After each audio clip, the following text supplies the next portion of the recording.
Heyo, coming in from the side this time. I got a new camera. It's got an 8K camera on it. Doing my best Christopher Nolan impression here. Hopefully I can make him proud. This will only be seen in theaters. If you're watching this on the internet, fuck you. Should have been watching it in the theater. Alright, here we go. Top games of the week. Outriders is a new looter shooter coming out on PC, PlayStation 4, PlayStation 5, Stadia, Xbox One, and the Series X and S. This is from the company People Can Fly, who you might remember we talked about 2 or 3 weeks ago about the game Bulletstorm. This is their new game, but it's very serious this time. None of that silly bullshit that Bulletstorm had. They're serious people now. Serious people who can fly. Next, we have Evil Genius 2 World Domination coming out for the PC. It's like a strategy sim game where you are a supervillain who has a bunch of minions who work for you, but not the minions. Next, we have I Saw Black Clouds, which is a FMV game. It's from the same company that put out a bunch of other ones, the Late Shift, something like that, and I think there's a really bad Square Enix one that came out they made, or maybe they didn't, I don't know. Anyway, this is coming out. It's a scary one, because everyone knows that April is all about scary stuff. Taxes, right? Final top game is Narita Boy for PC, PlayStation 4, Switch, and Xbox One. It's another retro-inspired 2D platformer. Kind of looks like Tron. You know the deal. Ports. Disco Elysium, the final cut, is coming out on iOS, PC, PlayStation 4, PlayStation 5, and Stadia. If you haven't played Disco Elysium yet, they added a whole bunch of new stuff to it, content, and fucking voice acting. Everybody's voice acting in the game. Check it out. It's supposed to be really good. For all of you PC players out there, if you've never played a Kingdom Hearts game, you're in luck because they're all coming to PC this week on the Epic Game Store. So yay.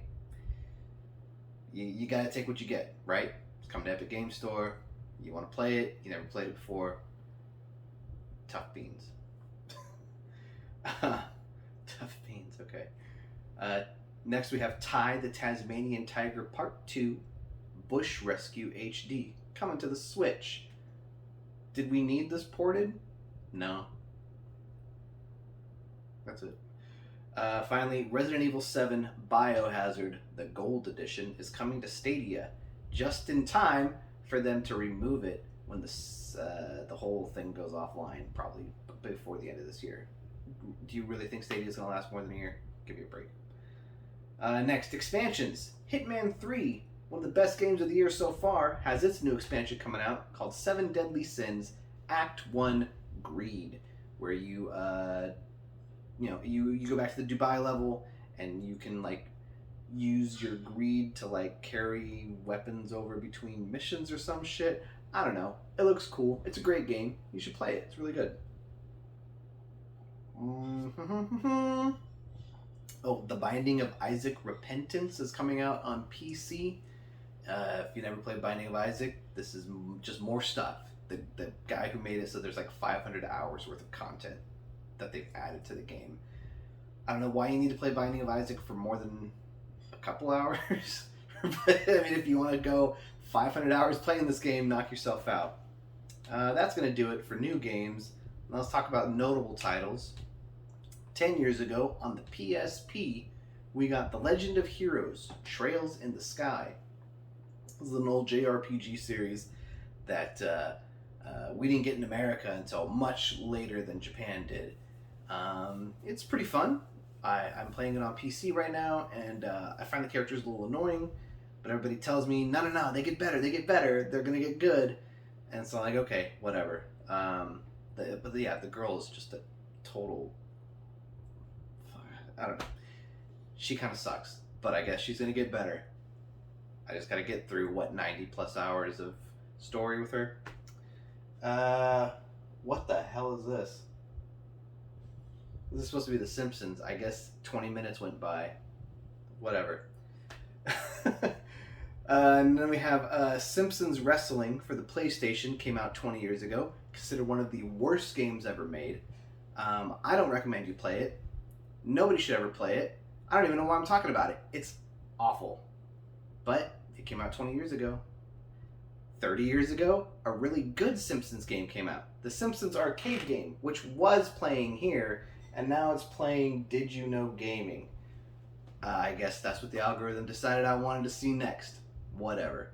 Simpsons arcade game was awesome. It's a beat 'em up like Ninja Turtles or and X-Men and Final Fight and all that stuff.